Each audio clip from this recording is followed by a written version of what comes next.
Resurrection Man number 10, written by Dan Abnett and Andy Lanning, art by Jesus Saiz. Last issue was a weird little crossover thing with Suicide Squad, so this issue pretty much doesn't tie into that at all, except that he is still with the girl that he met up with over the course of that, Kim Rebecca. So she can touch things and is able to see like a brief little flash of what interacted with that thing. Anyway, so Mitch now has shadow control powers. He's able to just control shadows in vague, undefined terms, but he uses it to break into this building, this factory in Pittsburgh, where Kim, when she touched Mitch, had a vision of this building. So they both make their way in there, and as they arrive, they're like, okay, this is definitely the place I saw, but like I don't know how it connects to the past that is Mitch Shelley. But as they're walking through this factory, they trip a laser wire, which immediately sets off this very lethal weapon system that just immediately tries to shoot and kill them. Basic fight scene, they make their way through. Mitch uses his shadow powers, whereas Kim manages to hold her own with a handgun the whole time. She touches one of the robots that is being called out, and she's like, oh, the central control panel is right up there, because she uses her powers to see that. And they almost get doused with like lava. And they make the point that this tech looks very similar to the tech used in the transhuman thing, which is Daryl, like his friend from like 3 issues ago. So it has something to do with that. It seems very similar. But anyway, he blocks the lava, he breaks up, and he takes out all the rest of the weapons. And they're like, okay, so maybe this has something to do with Daryl. Maybe that's how like Daryl kind of knows me or something like that. I don't know. But they flip this switch and this big thing opens up that shows a ladder descending deeper into the ground. And they make their way down and they find basically a secret lab. And a whole bunch of transhuman looking stuff is in there. And they're like, okay, but well, go ahead and touch it, see if we can get anything. And he touches it and he sees Daryl working on one of the pieces. And so she makes her way over to a computer nearby, and she's like, turns out Daryl actually fitted himself with a tracking device. And since Daryl was taken by the body doubles all those issues ago, we can use that tracking in order to find out where they are, since they seem to have answers as well.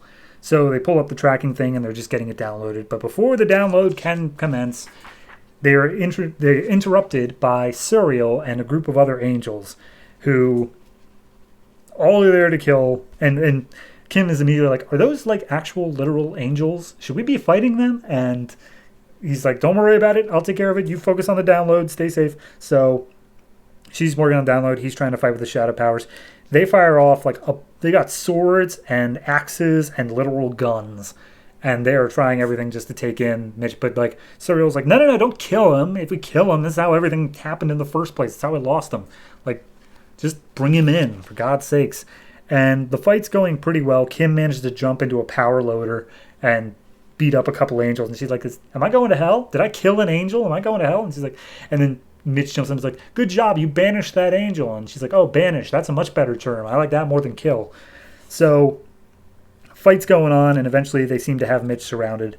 But before they can make any sort of killing blow, Demon shows up from hell with his whole little army behind him, and he's like, were you trying to make a play on Mitch without both sides being here? And so he shows up, and they basically just start arguing about like who deserves to have Mitch's thing. Like they're gonna fight over it. But then Mitch is like, hold up, here's the deal.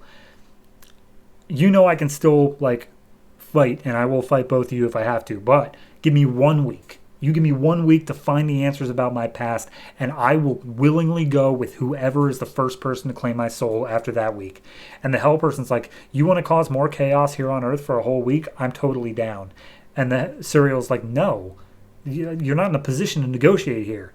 And she's like, and basically he's just like, look, you know something about my past, but you cannot tell me. Just let me have this and I'll be willing to go with you. And she's like, fine, whatever, 1 week. And they both split up. And then Kim's like, what did you just do? Did you just make a deal with demons and angels? And he's like, yeah, look, I bought us some time. We gotta go take care of this. So they steal this huge like armored assault vehicle, and they start using the tracker information to find their way to where the body doubles are.